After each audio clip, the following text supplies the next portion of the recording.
Hi guys, my name is Ivo and I'm from mytestedesp.net. In this video, I'm going to teach you how you can create a custom validator for your generic objects by using reflection. Before we begin, I would like to tell you that if you are new around here, make sure you hit the subscribe button and turn the notification bell on because I upload every week advanced C# lessons. Now let's start. The whole idea behind the validator is to have a class which allows me to easily validate the state of a generic object without having to write too much boilerplate code. So if I have a class cat,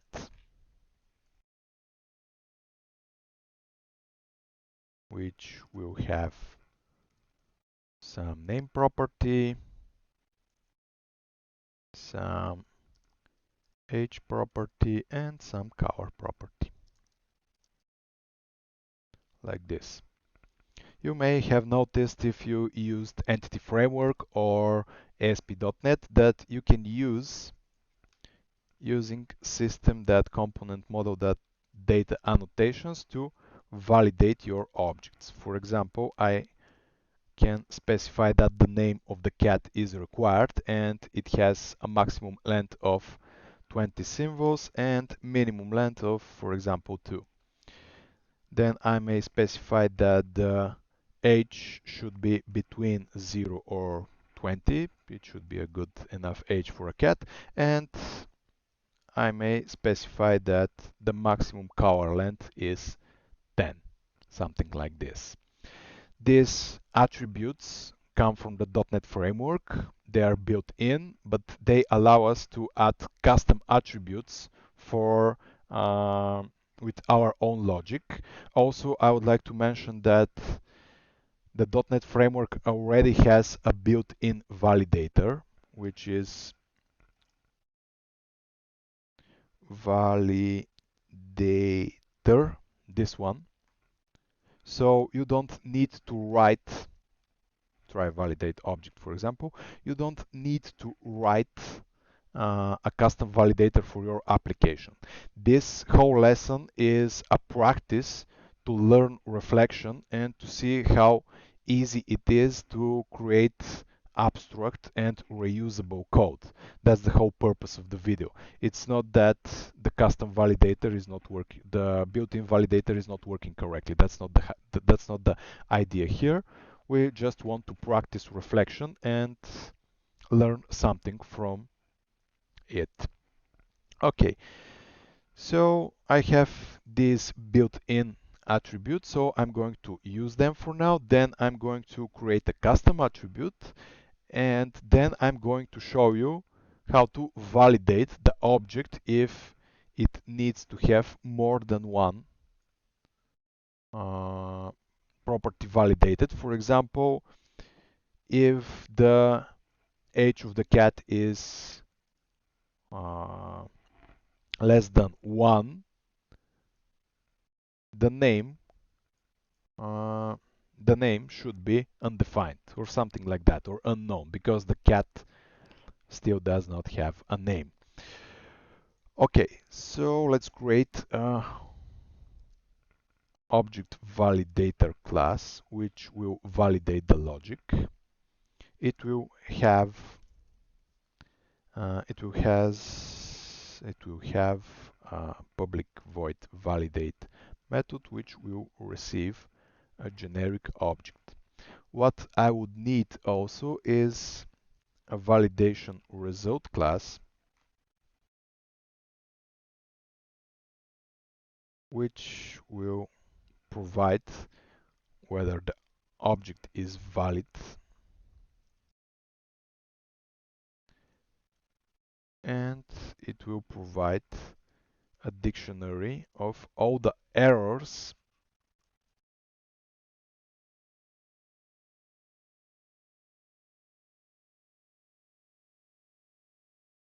for each property. I will store here property name and the errors for that property. I'm going to create a constructor for this class, and I'm going to instantiate the errors like this. I don't need the private setters here. And my object validator will just return a validation result. And how I'm going to use that is if I have a cat, let's leave it invalid for now, then I will need a validator, which is object validator, and I'm going to say validator validate the cat, and after that I'm going to print valid or invalid depending on the result. And I'm going to print all the messages. Result.errors. For each error I would like to print the name of the property which has an error, and then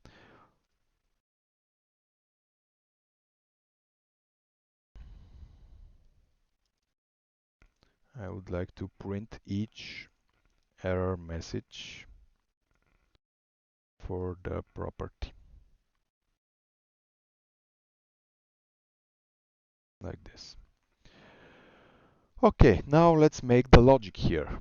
The first thing I would need to do is I would need to check whether the object is null. And it's debatable whether for an invalid object, for a null object, to return it as valid or invalid.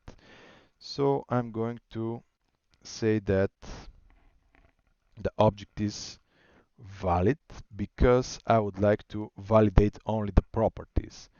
A null object does not have invalid properties. Or if you like, let's make it false. It doesn't matter. Actually, the default implementation returns true for no objects, but in my opinion, if I try to validate a no object, something is not quite right. So let's make it validation result. We can even say like that. Result dot errors dot add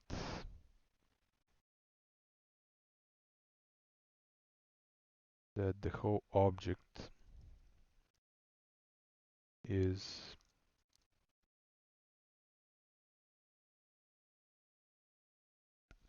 no. So let's have a message that the object is no, and then I'm going to return result. And now here comes the fun part. I would need to use reflection to extract all the properties here, all the public ones. I would like to validate only the public ones. Then I would need to get their attributes, and I will need to validate the attributes somehow. Lucky for us, all the attributes that come from these system component model data notations are inheriting the validation attribute class, which has a lot of built-in functionality. For example, public virtual bool is valid and format error message. So I can use the isValid property for each attribute, and this is how I'm going to guarantee that each attribute executes its own logic. First things first, I would need to get the properties, which is object.getType, but let's get the type like this. Then I would need to get the properties, only the public ones. If you want to use non-public, you will need to provide binding flags, instance, and non-public. This way you will get also the private properties, but usually you don't want to validate them. Okay, so for each property I would need to get its attributes. So for each property here, I would need to validate the get the attributes, which is property.getAttributes. get custom attributes, and I would like to get all the attributes which are of type validation attribute. This way, I am going to support all the built-in attributes, and if I want to create a custom one, I can also do it by inheriting from the validation attribute. Great. Then for each property, for each attribute, I would need to execute its valid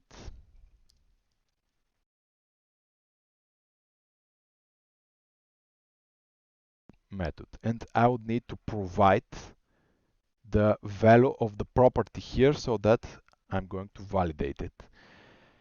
And for each property, I'm going to get it here, var property value.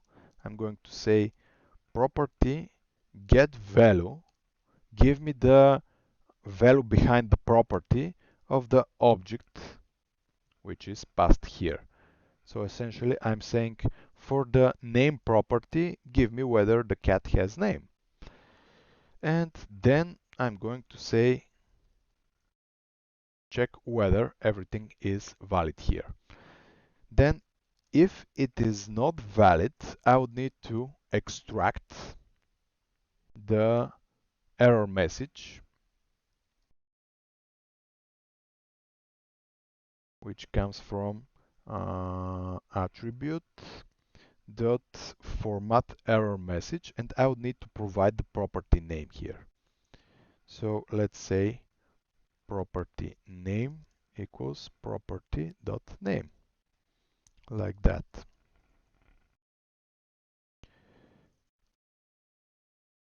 And then what I need to do is I need to save the result somewhere. So let's create that. Var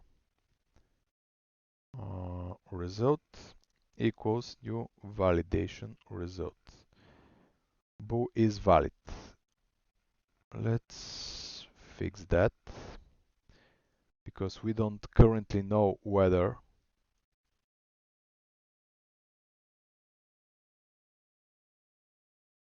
the object is valid. By default, we will assume that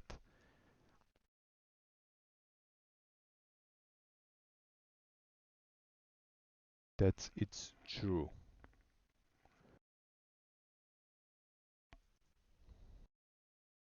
Actually, let's make it like this. Let's remove this constructor here. And let's say that the isValid property equals to whether there are any errors here. If there are errors, the object apparently is not valid.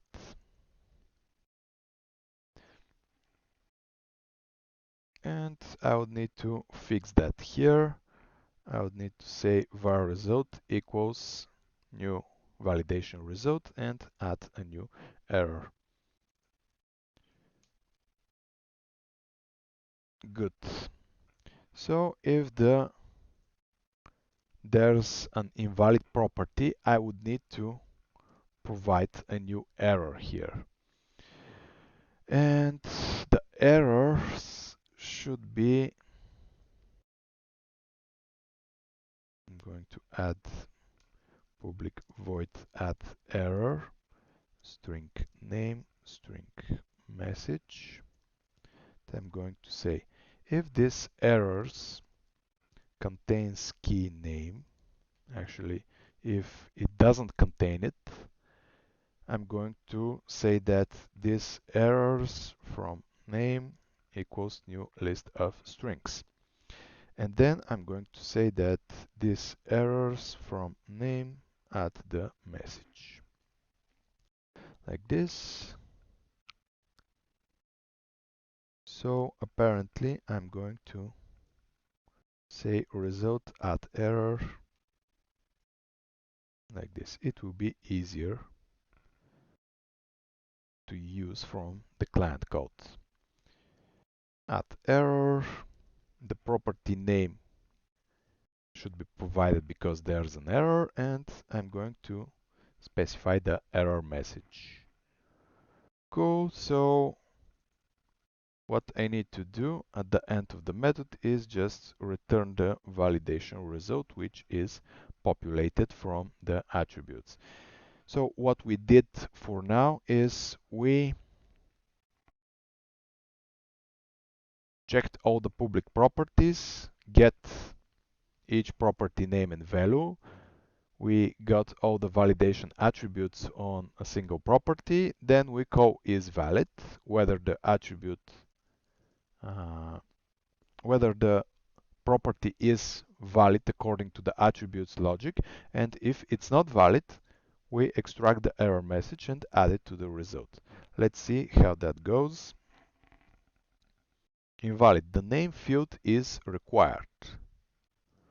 Cool, but this should work for all the properties. Let's see what's wrong here. So apparently I have two attributes, required and string length. Good. Then for each attribute, I'm getting the error message and I'm adding it to the errors. Good. Then for the next attribute, the field is valid.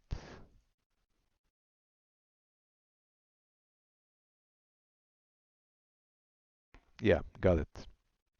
The string length attribute does not care whether, if it's no, it considers the name valid.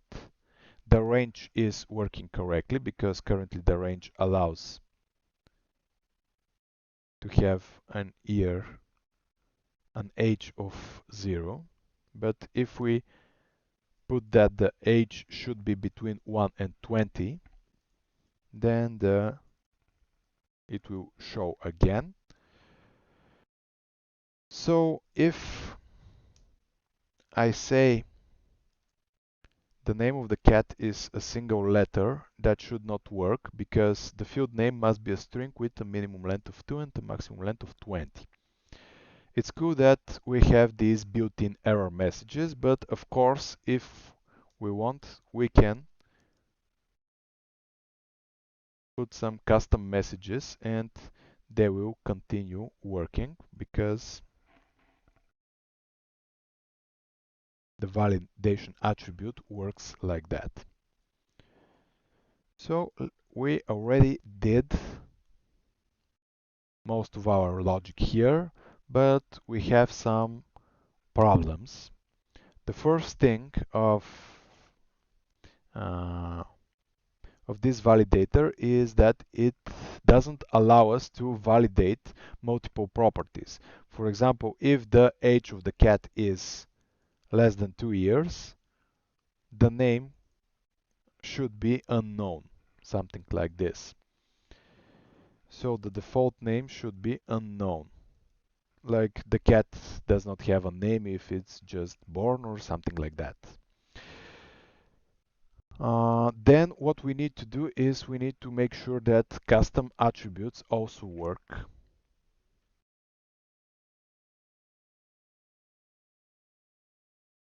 And the last problem is that we're doing quite a lot of reflection here, and if I need to validate a lot of cats, this will be slower than it's needed.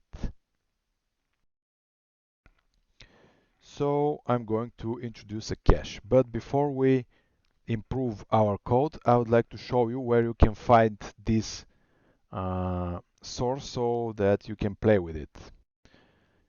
You need to go to my GitHub profile. It's Ivailo Kenov. You may follow me if you like. Hit repositories, then hit TV here, write down it, and open the repository. This repository contains all the source code I'm using in my C# lessons, and I'm also listing all my C# lessons here, so you may like something from this README. I will be extremely thankful if you give the project a star. You may also watch it if you like, because usually I upload the source code and I link the video here before I make it public on YouTube, so it will be easier for you to find new videos. And while I'm here, I would like to thank my sponsors. That's Bellatrix ReSharper, Softuni, Smart IT, Noble Hair, and 1Bit Software. Thank you guys. You truly rock. I'm extremely thankful that you support my work and that you motivate me to continue providing free lessons. Let's get back to Visual Studio and try the custom attribute. For example, I'm going to say color attribute will be a custom attribute which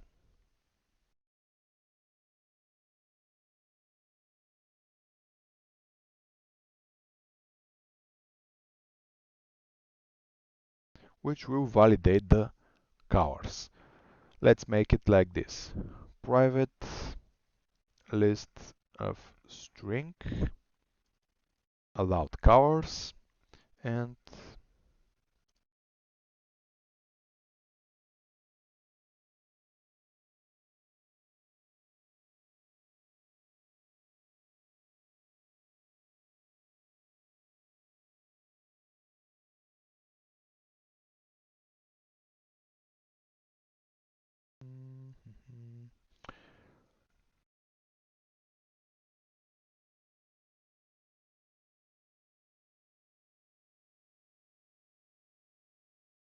then I'm going to overwrite is valid, and I'm going to say var value as string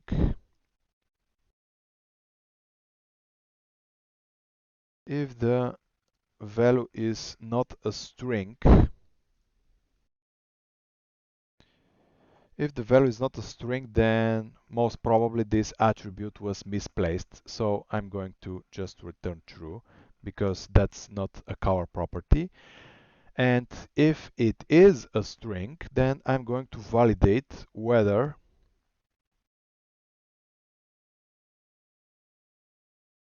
any of the colors equals to the provided one.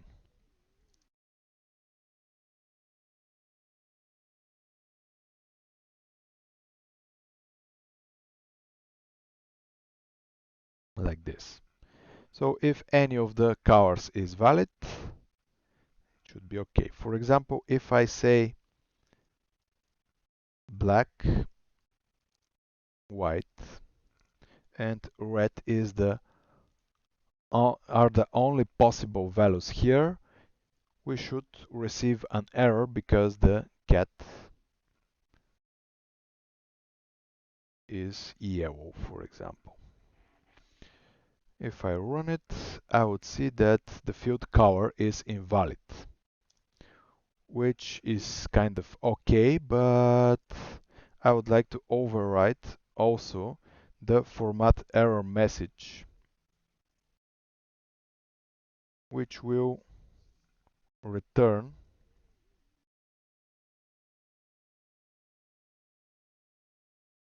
the field name should be one of the following.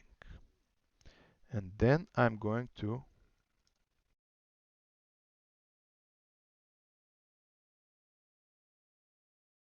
say string join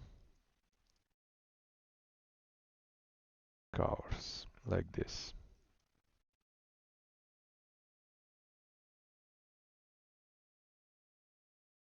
The field color should be one of the following: black, white, red.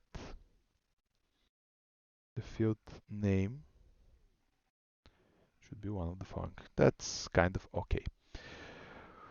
Great. Okay, that's okay. Age and color is now validated with our custom attribute. So our object validator works with that. Then what I would like to do is I would like to be able to validate multiple properties of the cat. And I'm going to say something like I validatable an interface, public interface, I validatable.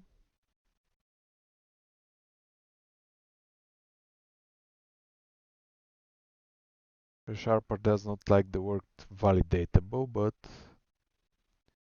it should be okay, so I'm going to add it to the dictionary.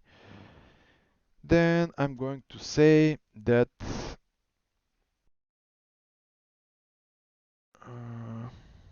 this method will return a dictionary of string of list of string validate, like this.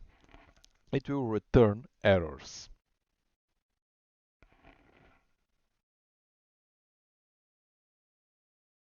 I'm going to go to the cat and I'm going to say I validatable. This is validatable, so what I'm going to do here is I'm going to add some validation logic. For example, if this age is less than 2 and this dot name is различно of unknown,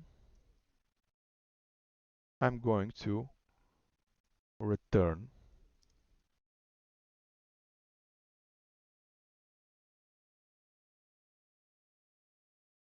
these errors.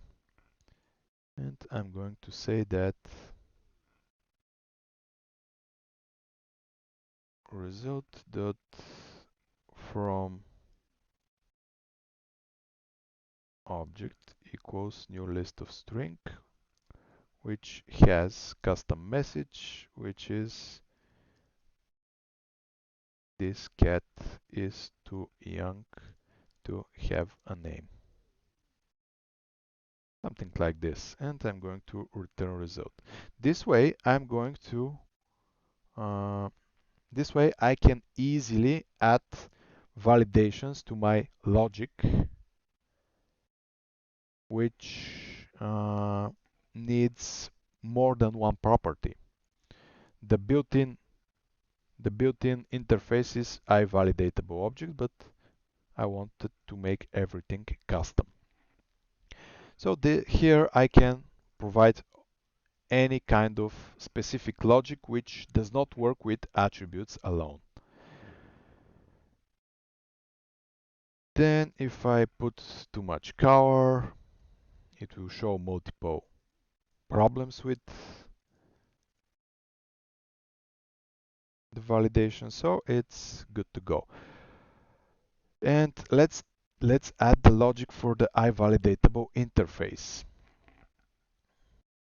After I check the properties, I would need to check if the object is iValidatable. I would like to get result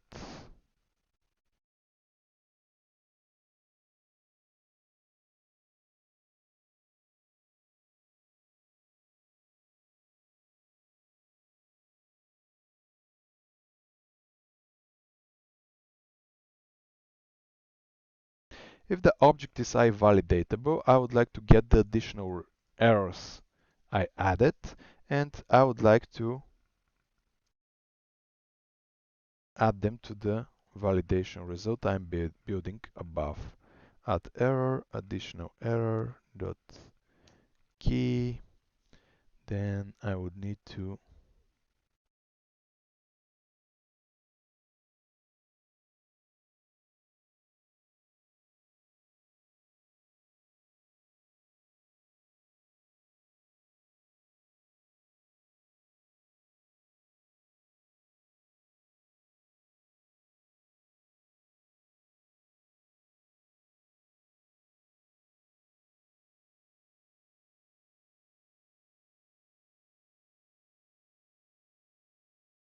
should be like this.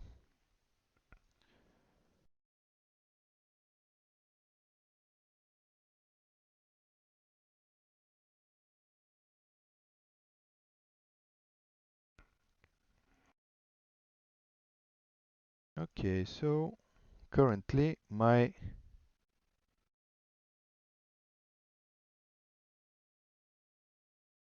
object validator should validate a validatable object. So let's make sure that if the cat age is 1 and the name is something else, for example, John, let's run it and we'll see that this cat is too young to have a name. The object itself is validated. What we can do is we can put the more generic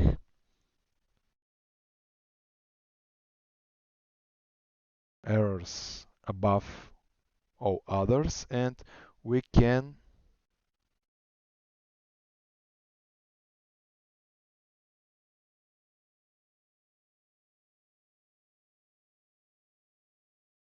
put the name like this.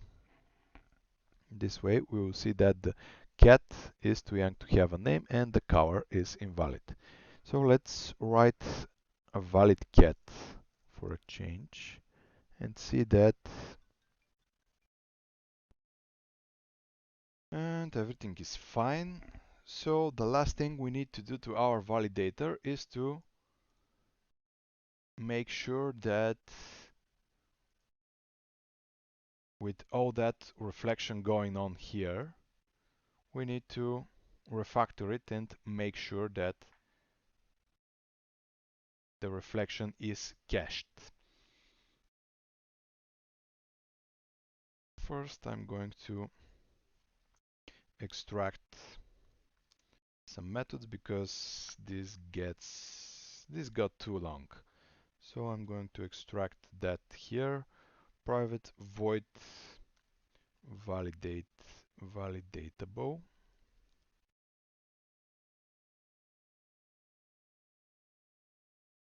like this.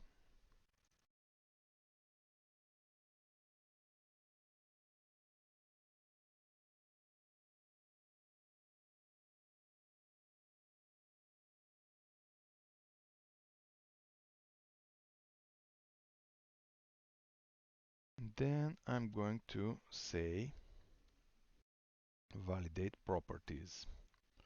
Private void validate properties. Object overture validation result validation result.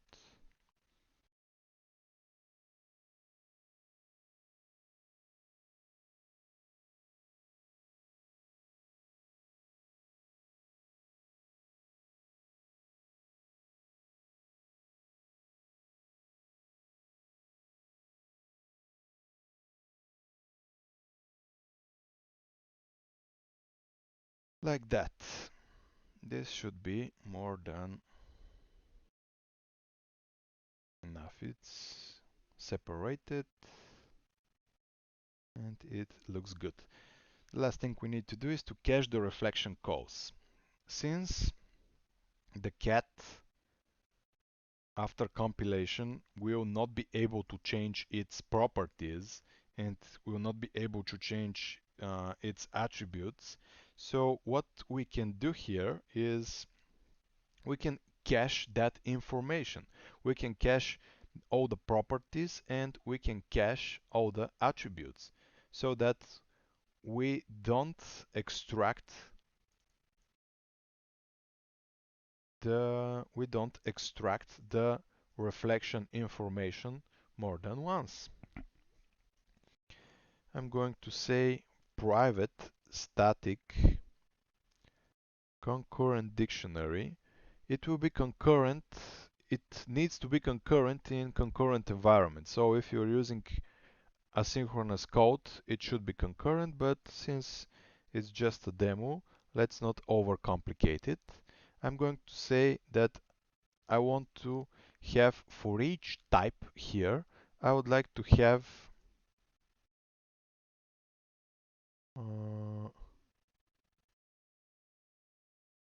the property name and the enumerable of validation attributes.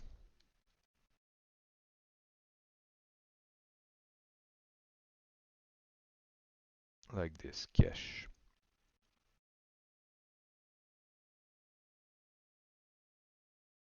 this should be made concurrent if you're using, for example, this kind of logic in ASP.NET or in some other multi-threaded environment. So make sure that if you put static caches in your reflection code to mark it thread safe by using either the built-in concurrent dictionaries or by using some other method, for example, locking. If you are unfamiliar with multi-threaded uh, programming, let me know down below in the comments and I'm going to create lessons for multi-threading and asynchronous code. Also, if you're not familiar with tuples, I may also do a video about them, but there's plenty of information on the internet, so if you need a video about tuples, let me know, I'm going to create one nevertheless. Okay, we have cache, so what we have to do right now is we need to use the cache. To use the cache is if cache does not contain the object type, then we need to populate the cache. To populate the cache, oh, it's a little bit different. We need to have a list of that, list of tuples. It got a bit too much, I believe. Uh,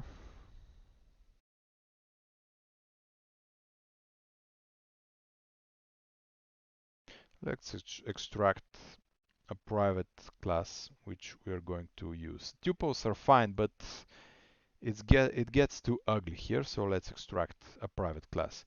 Private class property attributes public string name get set public list of validation attributes numerable actually get.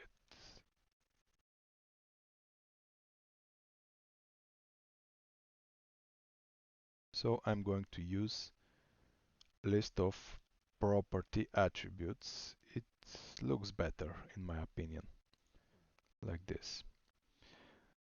Okay, so if the cache does not contain the object type, then we need to populate it, and then we are going to use the cache below. This way we won't extract the reflection attributes for ourselves.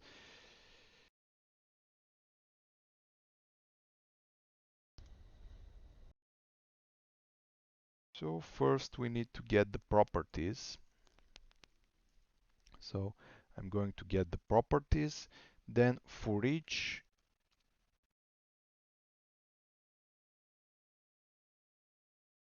attribute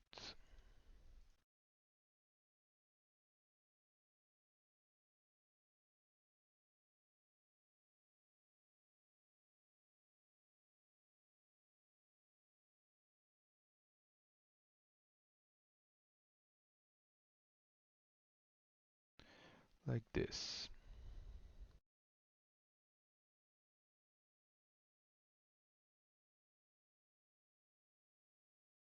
Now what I need to do is I need to say cache.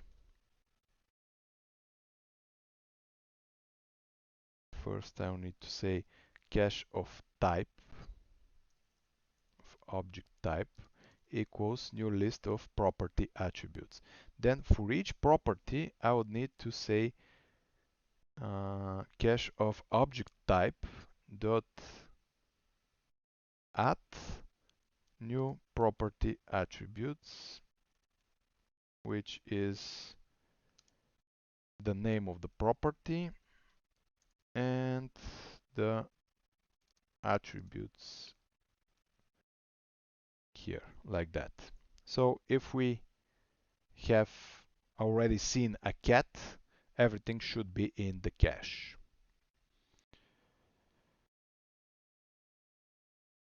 Let's extract that.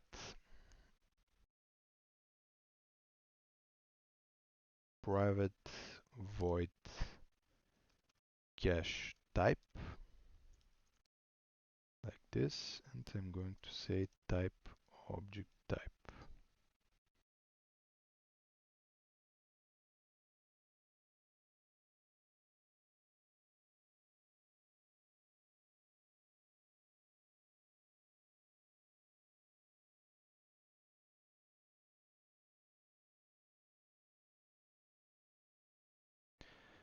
Done. So I'm going to say this dot cache type. Let's rename it cache object information. Information is too generic. Let's name it object properties. Good. Then what we need to do is after the cache, we just need, oh, yeah, that needs to be here. So let's bring it back.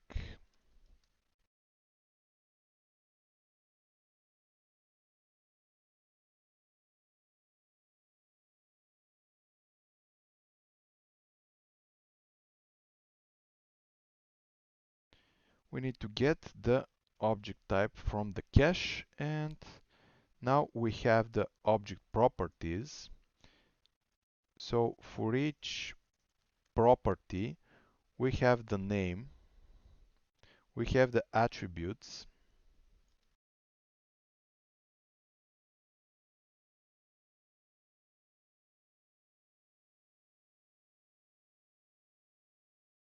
pre-cached, and the last thing we need to do is to get the value. So I'm going to save the property info from the reflection.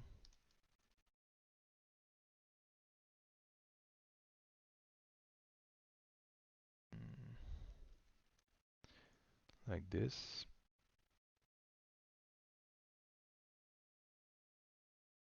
And done. We are now ready. Field can be made read-only. Okay, let's do it read-only. Then it should be with a capital letter. Good, let's see whether everything still works, because apparently it's not working. And I know what we've missed. We've missed to set this property info here. So I'm going to go to the cache object properties, and I'm going to say that the info is the property itself, like this. And if I run it, it's valid, everything is working fine. If I say I need to have a second cat, which is super invalid, and if I go result equals validator.validate second cat, it should continue working. Yep, it's working. So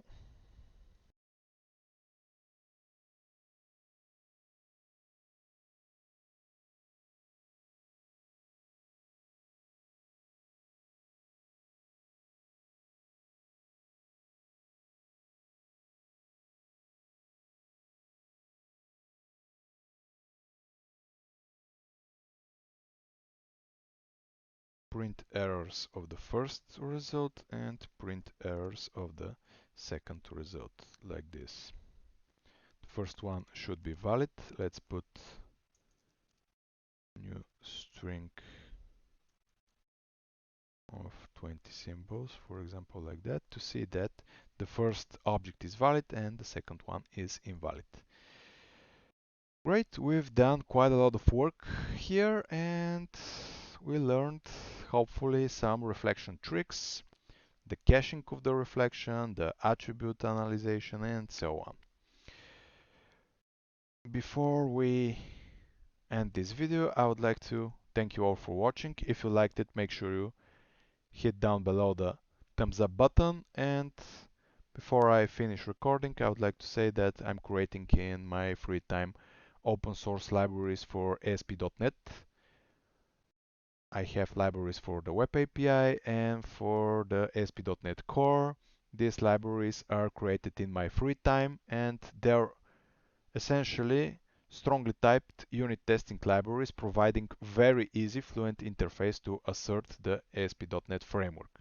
If you need to validate your controllers, services, models, and whatnot, make sure you check my tools. And additionally, since these tools are created in my free time, I would be very happy if you decide to join my Patreon or Open Collective as backer or sponsor. I also accept one-time donations via PayPal. I will be extremely thankful. If you want me to continue providing you free knowledge on my channel, or if you like my tools or whatever, I would be very happy if you decide to join. Recently, one person from YouTube joined my Patreon, so I'm extremely thankful. Thank you for that. You're truly a great person. And that's it for now, guys. Thanks.